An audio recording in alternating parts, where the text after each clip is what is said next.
Alright, we are back here on Quarantine Corner with Chris, and we are going to keep going on our current subject topic. And I have something that I want to read right now.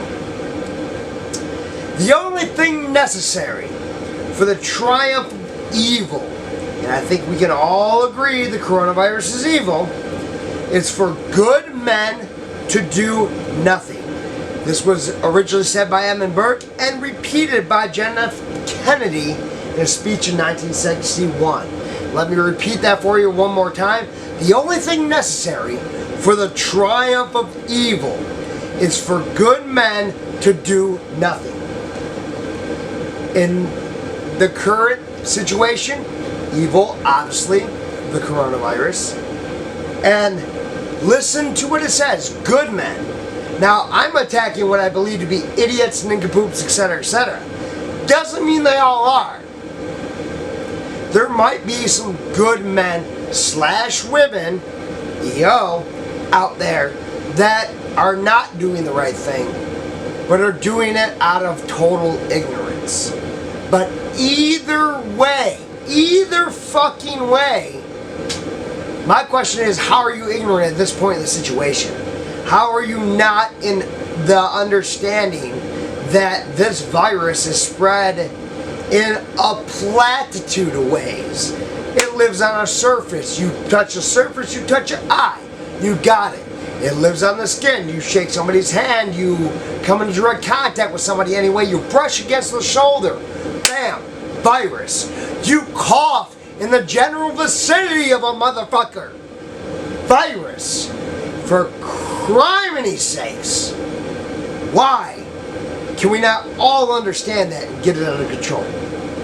When I went out yesterday afternoon, my faith in humanity as a whole was crippled. Not crushed, but crippled. Because you have got so many people out there doing the wrong thing. And all I can ask myself is, why? Why, with all the knowledge that's out there on the internet and the news and everything else, for you to gather, why, with all that, why would you still choose? Why would you still make a conscientious decision to do the wrong thing? And put not only yourself, but your relatives, your family, your friends, anyone that you might come into contact to, why would you want to put them at risk? And, to a lesser extent, why, if you work for one of these companies that you know damn well should not be open, I'm not going to pick them apart today because there's too many to list, but why, if you work for one of these companies, why wouldn't you go, you know what, fuck you, I'm going to stay home, I'm going to do my part, because I know that many other people, and personally I know that as well, because myself and many of my friends are their own bosses.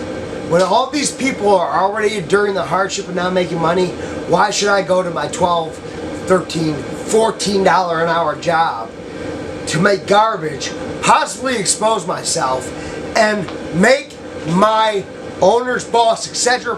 profit when I know it's fucking wrong for us to be open?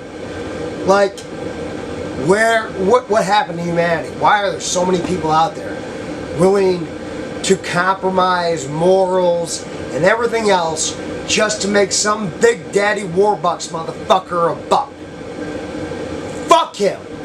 And fuck you if you're watching right now. Fuck you if you're a big corporation or someone who knows you should be closed and you're not, or someone who, any of you, everyone knows when they're wrong. Not everyone, but most people know when they're wrong. Fuck you if you know you're goddamn wrong.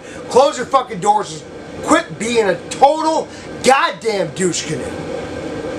Anyways, then, after all this we talked about, my other grievances with politics. I still see people every single day on Facebook talking about the political opinion and what everyone else is not doing. President Trump, the governor, this person, that person, the blah, blah, anyone. It doesn't really matter who it is. Why are you talking about what somebody else is not doing? And then, in most cases that I've seen personally, you're still not doing everything you can do. I've seen, in particular, one person. I'm not gonna say their name. I'm not gonna put anyone blast like that. But I've seen one person talk about how wrong President Trump is, how this is all his fault, how he delayed a response, yada yada. I mean, all day long, post after post after post after post, and this individual is still going to work every day at the place that they work. I'm not going to put that on blast either, but in pretty much everybody's common sense, sentient mind, it's a non-essential business. So every day, you're going to work in a non-essential business, risking spreading the virus, bringing the virus home to others, etc., etc., etc., and you're talking about how Trump didn't do his part. Well, motherfucker, if you're not going to do your part, don't talk about how other people aren't going to do their part. For Pete's sake, it's fucking ridiculous. I digress. I take a sip. I calm my nerves.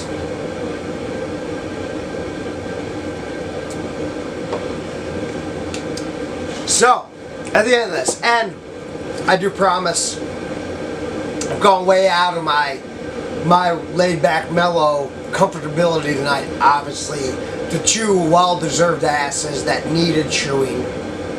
I will follow this up with at least a couple pleasant episodes before I have to jump into somebody's ass again. But the last thing, unfortunately, I'm going to pay for you here is the grim picture. The grim picture. The grim picture is that, in my observation, in my opinion, at least 40% of the population of Michigan, if not the United States, at the very memorable Detroit area of Michigan. But I do tend to notice a trend in statistics, and if it's part of my area, it's probably part of the bigger state's problem, probably part of the bigger nation's problem with not too much variance in numbers. So let's just go with 40% of the population is out there not giving a fuck. And I don't have to tell a lot of you common sense people. You common sense motherfuckers, I don't gotta tell you what that's doing. It's just spreading the disease quicker than we can control it, quicker than we contain it, and our numbers are going to keep rising. That flat curve that we're looking for is not going to happen with the people out there doing terrible, disastrous things. So if you're one of them watching this, fucking get right, use your brain, think a little bit about the things that I've said, and hopefully you move forward making the right choices. For the rest of you, keep making the right choices, because we're the ones that are going to save as much as we can. We're the ones that are going to make the biggest difference at this time. My friends, I hope you have a wonderful evening. And as always, stay thirsty, my friends.